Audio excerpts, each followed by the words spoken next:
plus étonnante et détonnante, la plus époustouflante. Elle est mystérieuse, la plus enjôleuse, la plus sulfureuse. Julie. Oui? Bonjour les enfants. Salut, Philippe, comment ça va? C'est Céline, je dois te dire. What's going on, Film Club? It's Carson, welcome back. We're doing it again, folks. Did you watch this week's movie? Oh man, I hope you did. Céline and Julie go boating. Wow. Okay, I gotta tell you, I had no idea that this film existed before the beginning of this month. Every month, like probably some of you, I go and I look up what's coming to the Criterion channel. Because I'm always excited. What's gonna come? Every month there's always so many good movies that get added. And I noticed on this list of films that were coming out, on the little comments down at the bottom, everybody kept being like, oh my God, Céline and Julie go boating, Céline and Julie go boating. I just kept reading that over and over again, and I'd never heard of this movie. So I was like, what the fuck is this, and how am I missing out? And I have to tell you, if you are like me, and you've never heard of this movie before, I really don't think that you should watch the rest of this review. You should go watch the movie. I'll tell you a couple things, because I really don't want to spoil it, but I knew nothing about this movie. I knew the title. I had never personally heard of the director, this man Jacques Rivette, if I'm even saying that correctly, but I had never heard of him, I'd never heard of this film, and I knew nothing about it. I cracked open my trusty 1001 Movies You Must See Before You Die book, and it was in there. And so I was like, oh, okay, so this movie's legit. And I read just a very little bit and saw a sort of loose reference to Alice in Wonderland. And so I was like, okay. And then a little bit more research found out that it's like, oh, this is a super trippy movie. And I was like, okay. Well, okay, and it's 3 hours long. Okay, well then, there's that. I'm about to watch a 3-hour French movie starring two women I've never heard of, directed by a man I've never heard of. All I know is that these two chicks eventually go boating, and let's see what the hell happens. And then I turned the movie on. So, I don't want you to watch this if you haven't watched the movie, because one of the great, it's a feeling that you can get from the movies, and it happens rarely, but where a film winds up in front of you that you've never heard of, you know nothing about, it turns on and magic happens. And I don't want to take that experience away from you. So I want you to take this moment, get off of this video, find a way to watch Céline and Julie Go Boating. The easiest way is to have the Criterion channel. So go get a subscription for that if you don't already. Watch that and then come back here. Don't worry, I'll wait. Cool, you're back. Welcome back. Okay, Céline and Julie Go Boating. Holy shit, watch this movie. You watched this movie because otherwise you would have left this video. But I think that this might be one of my favorite kinds of movies, which is two people on an adventure. It doesn't even have to be, you know, throwing a ring in the fire at Mordor, but just following two people trying to, in this case, we'll get there. I don't want to get ahead of myself. So first of all, this movie is 3+ hours long. And there are two ways, in my opinion, that a 3+ hour movie can start well. If you want to start sort of like Heat, or what's another good one? Magnolia. Boom, right out the cannon. Just like, let's go and never stop. There's another way to start a 3+ hour movie, and that is the same way it is done in There Will Be Blood. It's the same way it's done in this film, and it's the same way it's done in many other 3-hour+ movies. I think Godfather Part 2 sort of has this as well, where there's almost no dialogue for roughly 15 to 20 minutes. This film starts with a woman on a bench. We don't know if it's Céline or Julie or some random person, but she is reading on a bench a book about magic. There are cats flittering about. We hear children playing, but we don't see them playing. And then a very disheveled woman walks past and drops something. Drops a scarf or a pair of glasses, I forget. It was so long ago. But our friend who's reading on the bench notices this fallen object and says, hey, wait! It's the only line for like 15 minutes at the beginning of this movie. She picks up this item and she goes chasing after this white rabbit. And she slowly is dropping more things, and our friend is picking them up and following her further. And this little game takes place for about 15 minutes. And I kept chuckling.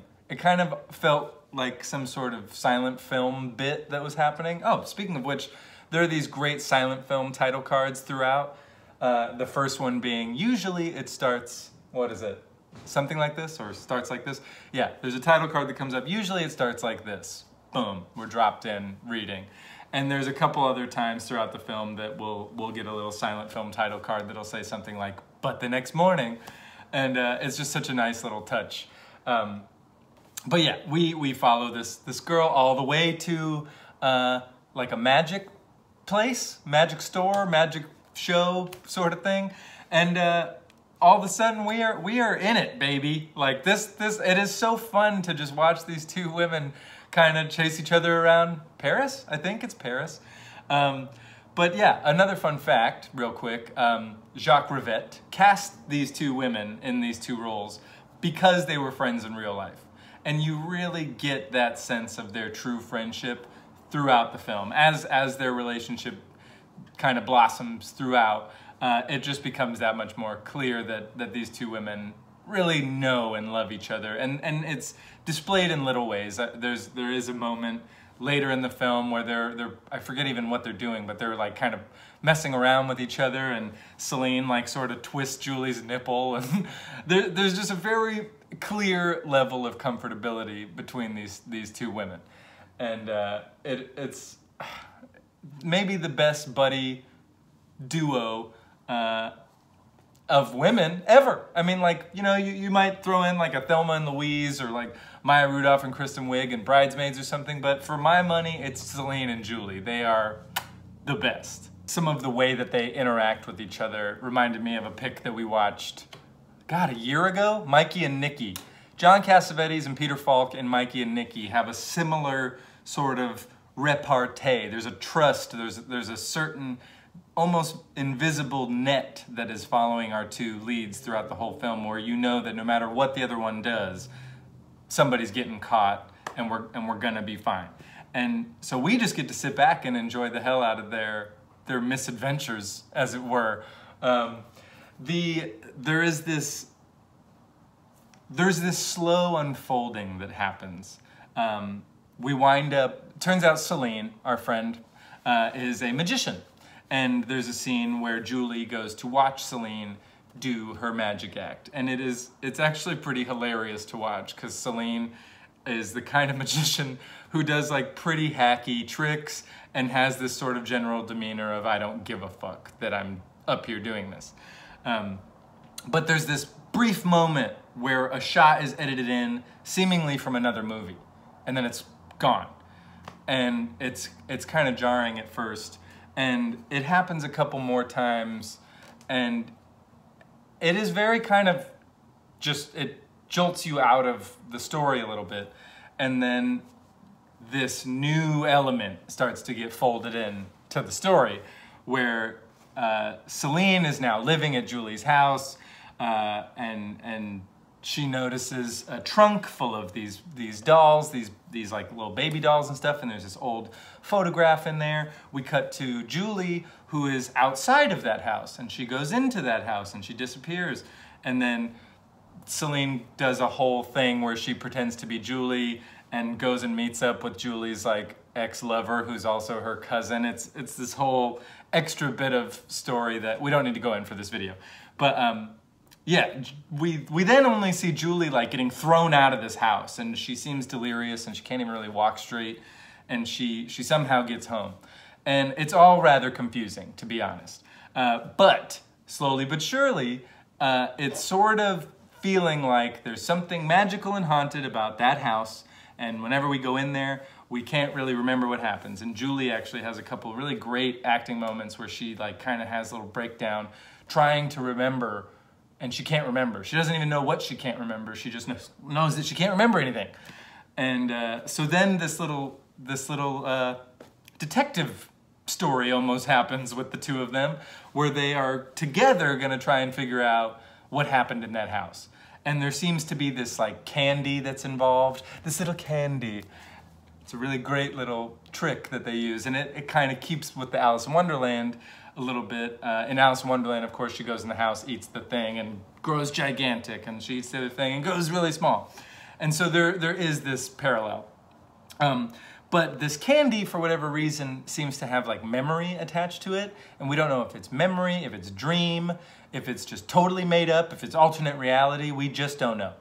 And Céline even winds up going to the house, and she does this going in the house and coming out all disoriented, and there seems to be this element of when I go in there, I become the maid of this family that seems to be in a melodramatic film. And so it almost takes on like a Being John Malkovich sort of really heady space of dealing with reality and not reality.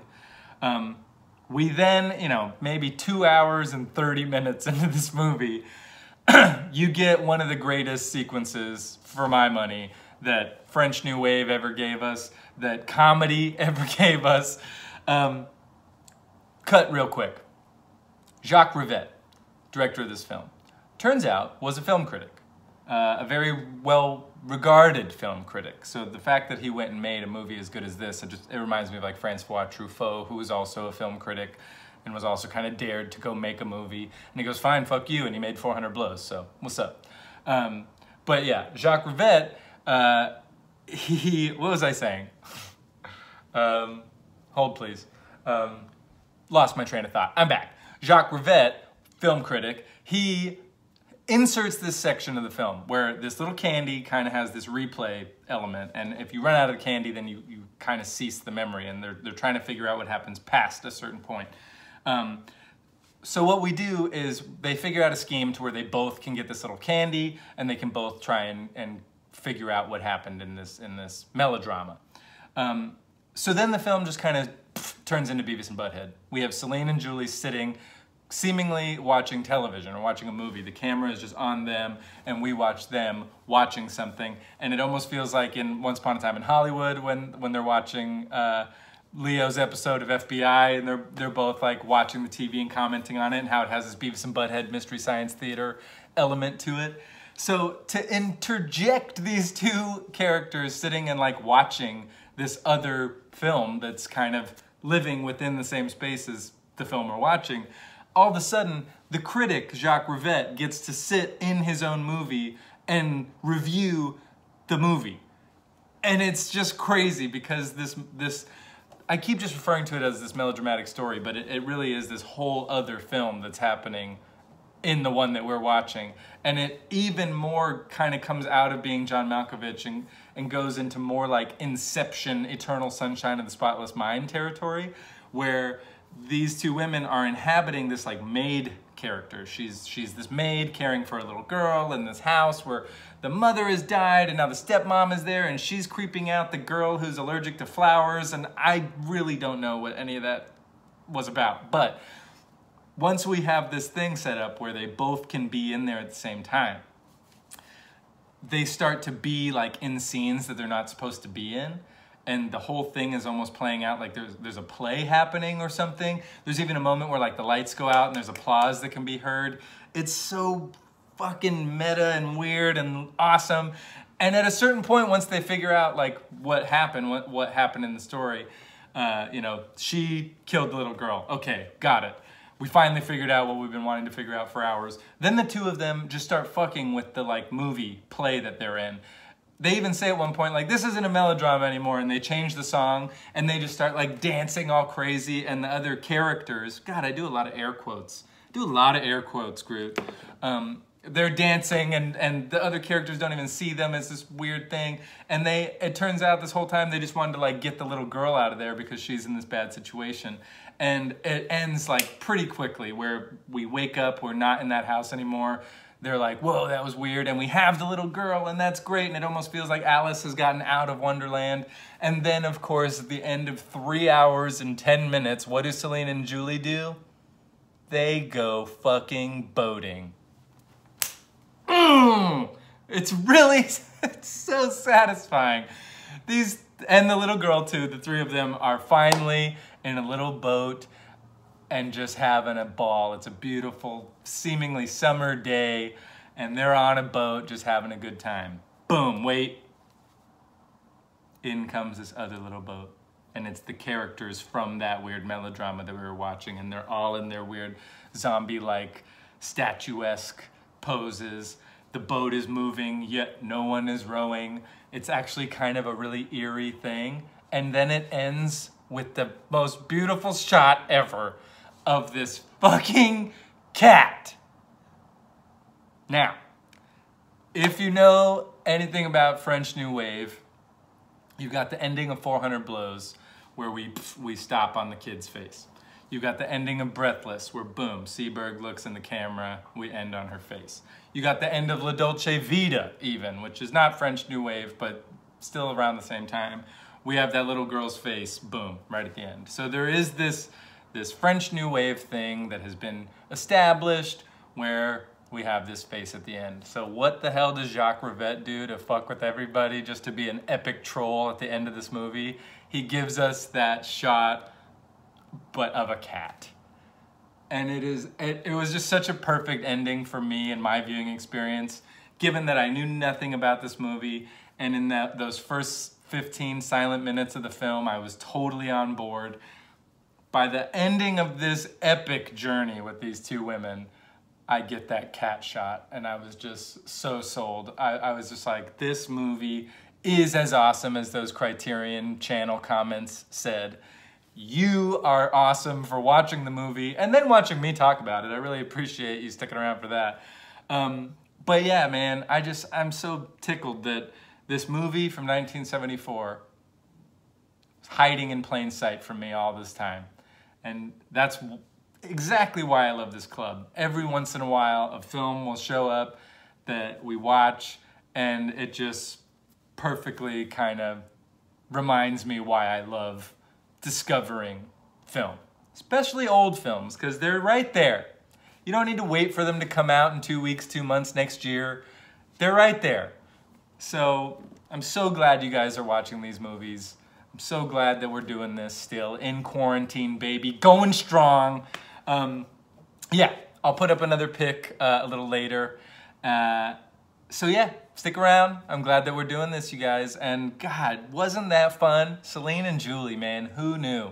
Feminist icons.